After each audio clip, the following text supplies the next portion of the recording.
സ്ത്രീ തന്നൊരു പരാതിയാണ് ഈ പറയുന്ന വേടൻ തന്നെ ലൈംഗികമായി പീഡിപ്പിച്ചു, ബ്ലീഡിങ് വരാത്ത ഒരു ദിവസം പോലും ഉണ്ടായിരുന്നില്ല. അങ്ങനത്തെ രീതിയിലാണ് വേടൻ ഉപയോഗിച്ചത്. വേടൻ സ്വന്തം അമ്മയെപ്പറ്റി അങ്ങനെയൊക്കെ പറയുമായിരുന്നു, വേടൻ്റെ പെങ്ങളെപ്പറ്റി വേടൻ പറയുമായിരുന്നു, ഇങ്ങനെ പല ആളുകളെപ്പറ്റിയും വേടൻ ഇങ്ങനെ സംസാരിക്കുമായിരുന്നു എന്നൊക്കെയുള്ള രീതിയിൽ പറഞ്ഞ് വേടനെ ഒരുമാതിരി ഒരു മറ്റേ രീതിയിലേക്ക് ആക്കുന്ന രീതിയിലേക്ക് ഈ സ്ത്രീയുടെ ഒരു പരാമർശങ്ങൾ പോയി.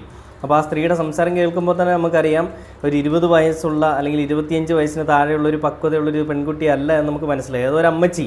ഏതോ ഒരു അമ്മച്ചിയൊക്കെ പിടിച്ചുകൊണ്ട് വന്നിരുത്തിയിട്ട് ഒരു ഇൻ്റർവ്യൂ എടുത്തിരിക്കുന്ന മാധ്യമ സിൻഡിക്കേറ്റിൻ്റെ നിലവാരം, അല്ലെങ്കിൽ അവരുടെ ഒരു സംസ്കാരം, അല്ലെങ്കിൽ അവരുടെ ഒരു ചേതോവികാരം എന്താണെന്നുള്ളതും എത്രത്തോളം ഉണ്ടെന്നുള്ളതും ഒക്കെ നമുക്ക് മനസ്സിലാവും. ഞാനൊരു സ്ത്രീയെ ഞാൻ അവഹേളിക്കുന്നതല്ല, പക്ഷേ ഒരു സ്ത്രീക്ക് തനിക്ക് എന്തെങ്കിലും പറ്റിക്കഴിഞ്ഞാൽ അതെങ്ങനെ പ്രതികരിക്കണമെന്ന് ഇന്നത്തെ സമൂഹത്തിൽപ്പെട്ട ആളുകൾക്കറിയാം. ഇന്നലകളിലാണെങ്കിൽ പലരും ഇതൊക്കെ പേടിച്ചിട്ട് തൻ്റെ മാനം പോലൊന്ന് പേടിച്ച് മിണ്ടാതിരിക്കുമായിരുന്നു. പക്ഷേ ഇന്നത്തെ കാലത്തോ എന്തെങ്കിലും സംഭവിച്ചാൽ അപ്പോൾ സോഷ്യൽ മീഡിയ എടുക്കുക, അവരപ്പോൾ തന്നെ പ്രതികരിക്കുകയും ചെയ്യും, ലൈവ് വീഡിയോ ആണെങ്കിലും ചെയ്യും. പക്ഷേ ഈ ഡോക്ടറിൻ്റെ വിഷയത്തിൽ ഡോക്ടറിൻ്റെ തലമുടിയും